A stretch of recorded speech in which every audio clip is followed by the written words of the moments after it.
Students, आज हम class 10th का chapter 10th light reflection and refraction start करने जा रहे हैं। ये वीडियो का फर्स्ट पार्ट है।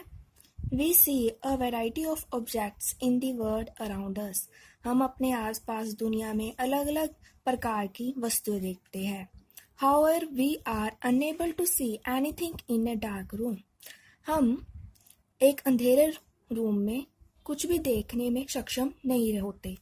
On lightning up the room things become visible. जब रूम में हम लाइट ऑन कर देते हैं ना, तो हम उस थिंग्स को देखने में सक्षम हो जाते हैं। What makes things visible? हम उन वस्तुओं को क्यों देख पाते हैं?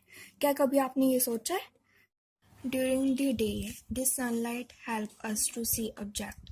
दिन में सनलाइट हमारी हेल्प करती है ऑब्जेक्ट्स को देखने में। An object reflects light that falls on it. जो ऑब्जेक्ट है, वस्तु है, वो रिफ्लेक्ट करते हैं लाइट को, जो लाइट उन पे पड़ती है।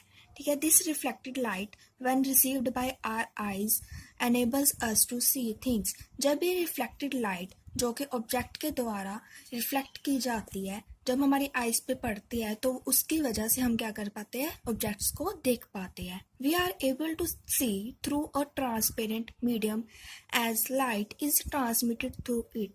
हम उसको ट्रांसपेरेंट मीडियम के थ्रू भी देख पाते हैं, क्योंकि लाइट क्या है? Light is transmitted through it. Light इसके ट्रांसपेरेंट मीडियम के थ्रू ट्रांसमिट हो जाती है। There are a number of common wonderful phenomena associated with light, such as image formation by mirrors, the twinkling of stars, the beautiful colors of a rainbow, bending of light by a medium, and so on. Light के बहुत ही सुंदर और बहुत ही अच्छे phenomenas है जिनको हम naturally देख पाते हैं, like image formation of by mirrors, है ना, the twinkling of stars, the beautiful colours of a rainbows देखते हैं ना हम बारिश के मौसम में, bending of light by a medium, and so on. Study of the properties of light help us to explore them. अगर हम लाइट की प्रॉपर्टीज को स्टडी करें तो हम लाइट के बारे में बहुत कुछ जान सकते हैं। By observing the common optical phenomena around us, we may conclude that light seems to travel in a straight line.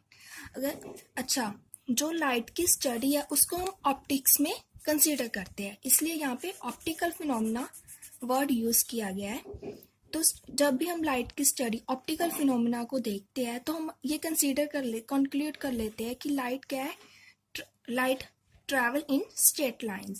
The fact that a small source of light casts a sharp shadow of an opaque object points to this straight line path of light usually indicated as a ray of light. अच्छा, shadow formation के लिए क्या जरूरी है? एक, one is opaque object, second is light, and third one is screen. Shadow की formation कब होती है? जब लाइट एंड एक ओपेक ऑब्जेक्ट पे पड़ती है और वो लाइट की जो शेडो है वो किस पे बनती है? स्क्रीन पे बनती है, ओपेक स्क्रीन पे बनती है। तो लाइट, जब भी लाइट ओपेक ऑब्जेक्ट पे पड़ती है तो वो एक शार्प शेडो फॉर्मेशन करती है, जो इंडिकेट करती है कि लाइट हमेशा कैसे ट्रेवल करती है? स्ट्रेट लाइन में।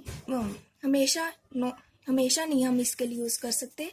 हम आगे पढ़ेंगे कि लाइट एज ए रे भी एक्ट करती है, एज ए पार्टिकल भी, बट यहाँ तक हमने पढ़ा था छोटी क्लासों तक कि लाइट हमेशा एक स्ट्रेट लाइन में ट्रैवल करती है।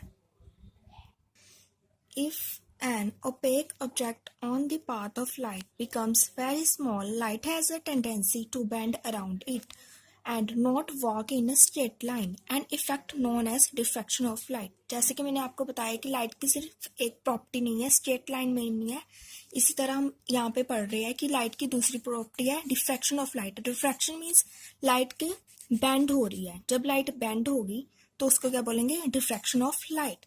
Then the straight line treatment of optics using ray fails. तो यहाँ पे जो स्ट्रेट लाइन की ट्रीटमेंट थी ऑप्टिक्स में, तो वो फेल होगी कि सिर्फ लाइट स्ट्रेट लाइन में ही ट्रेवल नहीं करती, लाइट की अलग अलग प्रॉपर्टीज है। To explain phenomena such as diffraction, light is thought of as a wave. अगर हमने डिफ्रैक्शन को एक्सप्लेन करना है तो लाइट को हम कैसे? एज ए वेव लेकर चलेंगे। the details of which you will study in higher classes, जिसको आप हायर क्लासेस में पढ़ सकोगे. Again, at the beginning of the 20th century, it became known that the wave theory of light often becomes inadequate for treatment of the interaction of light with matter. अब जब 20th century की starting में इन्होंने देखा कि wave theory भी अयोग्य हो गई है जब हम लाइट की इंटरेक्शन को मैटर के साथ एक्ट करेंगे. And light often behave somewhat like a stream of particles. तो इंटरेक्शन ऑफ मैटर में light as a particle act करेगी. तो यहाँ पे this is confusion about the true nature of light continued for some years till a modern quantum theory of light emerged, in which light is neither a wave nor a particle. ये confusion create होगी कि light अब as a particle act करेगी या as a wave act करेगी. So अब ये theory बहुत ही आगे तक चलती रही. तो the new theory reconciles the particles property of light with the wave nature. तो न्यू जब क्वांटम थ्योरी आई तो उसने इस झगड़े को मिटा दिया कि ना तो लाइट सिर्फ वेव की तरह एक्ट करती है और ना ही सिर्फ पार्टिकल्स की तरह. इवन लाइट दोनों की तरह एक्ट करती है. लाइट एज ए वेव भी एक्ट करती है और लाइट एज ए पार्टिकल्स भी एक्ट करती है. In this chapter, we shall study the phenomena of reflection and refraction of light using the straight line propagation. इस chapter में हम light की refraction और refraction property को पढ़ेंगे using the straight line propagation of light. These basic concepts will help us in the study of some of the optical phenomena in the nature. We shall try to understand in this chapter reflection of light by spherical mirrors, refraction of light and their application in real situations. इस chapter में हम ये कुछ topics पढ़ेंगे जो कि है refraction of light by spherical mirrors, refraction of light और उसकी applications. Next topic is our first topic is reflection of light. Reflection of light. A highly polished surface such as a mirror reflects most of the light falling on it.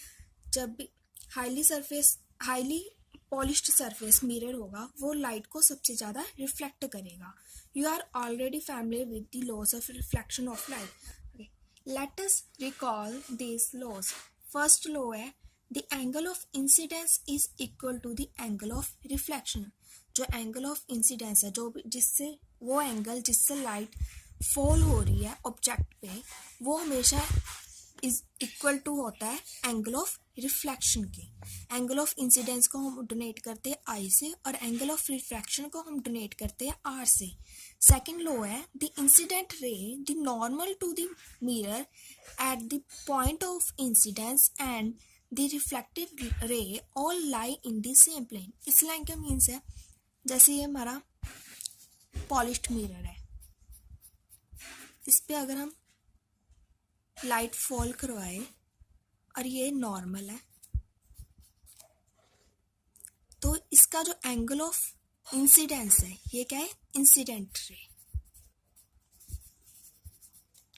तो जो angle between the incident ray and the normal is known as angle of incident.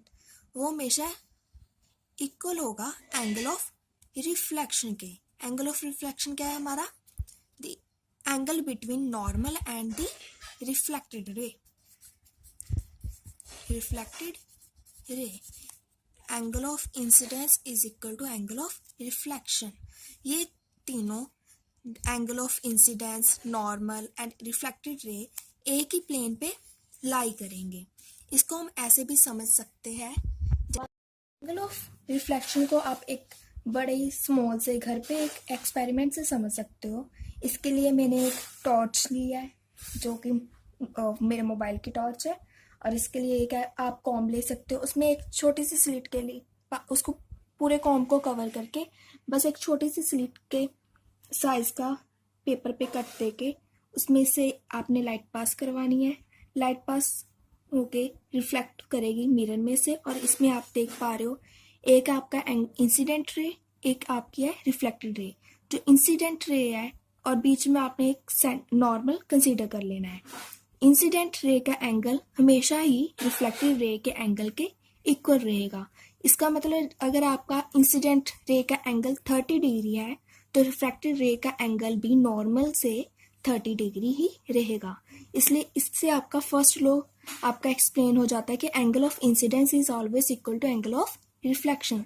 अब second law के लिए जैसे कि आप देख पा रहे हो कि इंसिडेंट रे आपकी नॉर्मल और रिफ्लेक्टेड रे तीनों एक ही प्लेन पे लाई कर रहे हैं। प्लेन को आप इस तरह समझ सकते हो जैसे कि आपकी नोटबुक के का एक पेपर, एक शीट या 2D में समझ सकते हो।